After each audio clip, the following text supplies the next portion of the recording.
L'actualité politique de Guillaume Durand sur Radio Classique et Paris Première. Qui a perdu la face, Éric Woerth, dans cette affaire? Et qui a gagné la bataille? Quand même la France, d'une manière générale, et les Français. On a un gouvernement qui est censé représenter la France et les Français dans une démocratie, une légitimité politique qui tous les jours est réduite à zéro. Et ce pataquès hier est un des exemples, mais il y a une chaîne d'exemples, comme le disait Guillaume Tabar depuis le début du quinquennat. Hier matin, la manifestation est interdite. Hier, en fin de matinée, elle est autorisée. C'est ça qui est incroyable. Et c'est la une du Monde. Voilà, le Monde dit la manifestation est interdite. 2 heures plus tard, alors le Monde, évidemment, nos confrères écrivent le matin sur les informations du matin.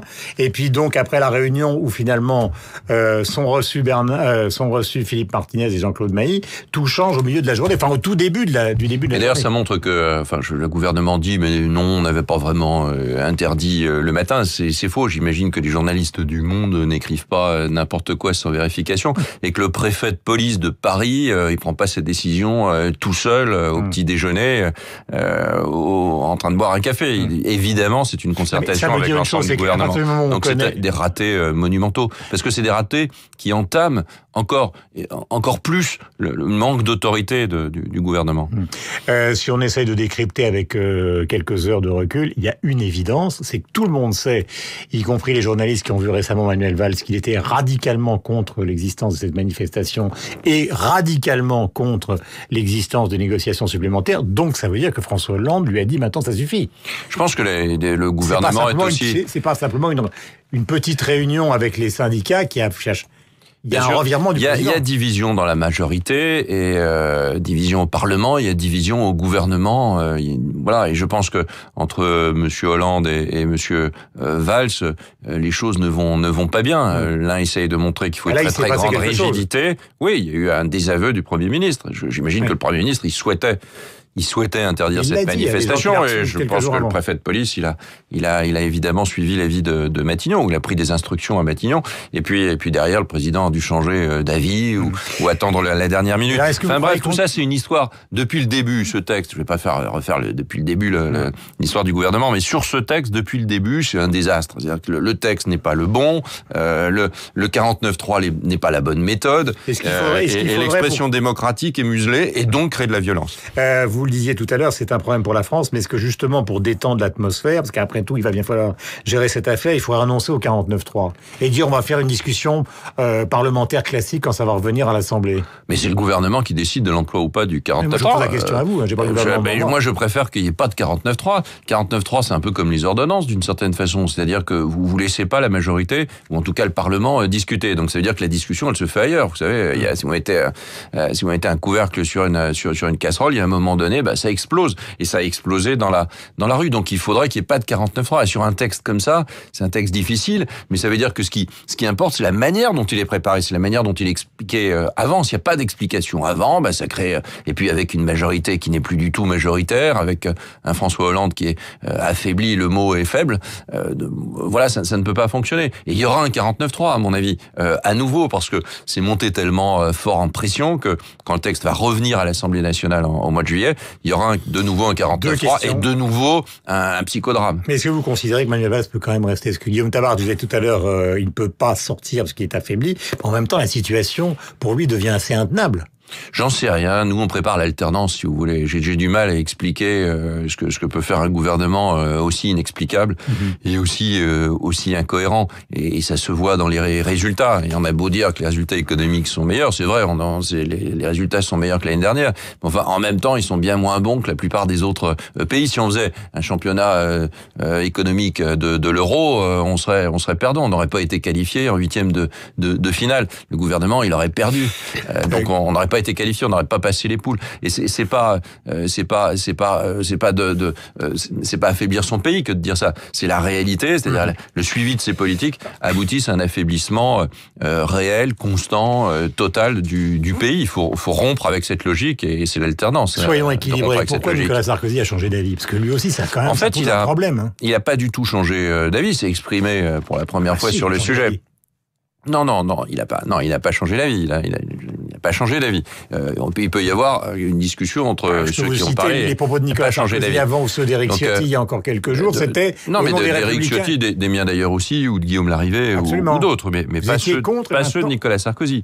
Donc je pense que quand on a été président de la République et ministre de l'Intérieur, on a nécessairement une vision un peu différente. Et je crois que la crainte, on en a discuté largement avec Nicolas Sarkozy hier, bien sûr on peut dire interdiction, et c'est ce que j'ai dit, et c'est ce que je pensais. Et en même temps, l'opinion de Nicolas Sarkozy, c'est de dire, d'abord la CGT, c'est pas Nuit debout, c'est pas un mouvement de lycéens, donc c'est un grand syndicat, donc qui fait partie de l'expression démocratique du pays, légitime, donc il faut pas interdire à un syndicat de cette nature de manifester. Deuxième point, il faut par contre faire en sorte que le syndicat soit tenu comme responsable des dégâts, c'est-à-dire qu'il y ait une responsabilité civile. Grosso modo, l'organisateur, il doit payer ce qu'il doit.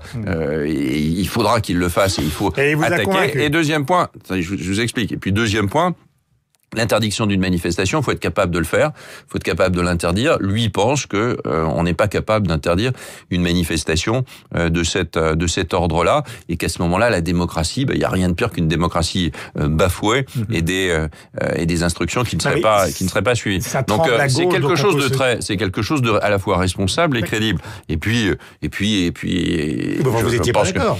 On peut être honnête. Moi, je cherche pas à dire si je suis d'accord ou pas d'accord. Je pense qu'il y a un raisonnement qui est un raisonnement de crédibilité, et c'est un raisonnement fort. Maintenant, on peut se dire il faut interdire, mais je crois vraiment ce qu'on montre en réalité, c'est qu'il faut surtout pas en arriver là. Il faut pas en arriver là. Et en arriver là, il y a beaucoup d'exemples. Donc on voit bien ce qu'il fallait pas faire. En arriver là, ça veut dire que le gouvernement il s'est trompé sur tout, parce que mettre de la violence partout, et notamment mettre de la violence dans la rue, c'est d'avoir tout simplement la résultante du fait de ne pas avoir accepté à la fois la discussion parlementaire et à la fois l'explication du texte. Jamais François Hollande n'a expliqué le texte. Jamais. Il n'est pas venu dire aux Français, il faut réformer le travail. Si on veut réformer le code du travail, c'est vrai pour d'autres sujets, et nous aurons à le faire.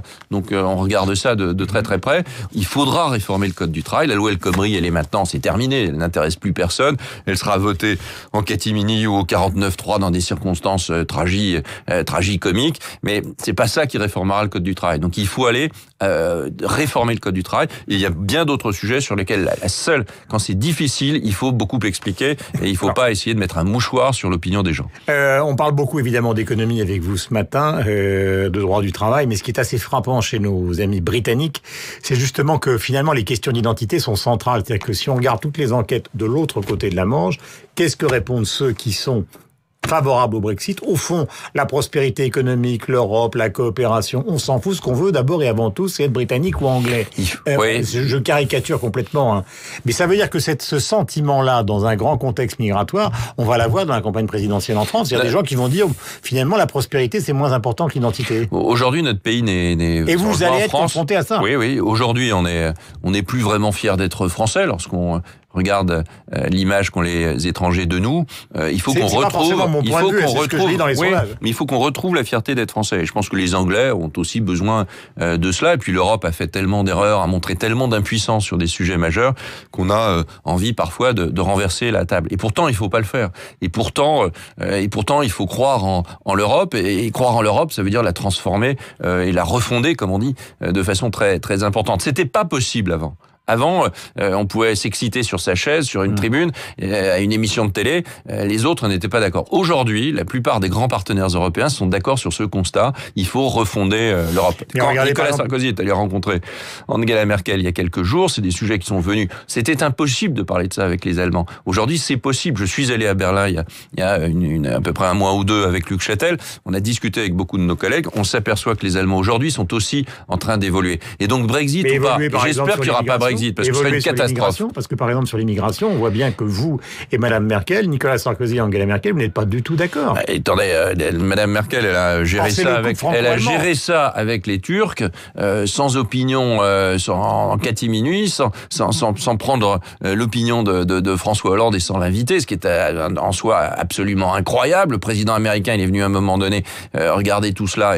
On s'aperçoit qu'on est complètement sur un strapontin. Donc il faut rompre avec tout ça, retrouver du leadership. et retrouver aussi un projet européen, une idée européenne. L'Europe, ça doit quand même faire rêver. C'est pas une machine à produire des directives. Ça doit faire rêver et ça doit avoir aussi des processus de décision clairs, transparents vis-à-vis des gens. Personne ne sait comment décide l'Europe. Ça, c'est pas nouveau, Éric Woerth. C'est pas nouveau, mais ce qui est nouveau, c'est que maintenant, on peut le transformer. Nous, on propose qu'il y ait un nouveau Schengen pour la protection de nos frontières. On propose une refondation du traité. On propose une Europe à plusieurs vitesses. Tout ça a été dit à plusieurs reprises. Pas de référendum. Non, pas de référendum. Parce que Bruno Le Maire, lui, il est pour un référendum. Oui, mais je pense pas. On peut pas jouer avec ça. On peut pas jouer avec l'idée européenne. Il faut d'abord réformer l'Europe et éventuellement, quand cette Europe est réformée, pourquoi pas donner la parole au peuple. Mais il faut réformer, il faut refonder le traité, revoir Schengen, trouver des convergences économiques, faire en sorte que Allemagne et France puissent continuer à travailler sur la convergence fiscale, sur un certain nombre de sujets, comme par exemple l'impôt sur les sociétés. Il y a beaucoup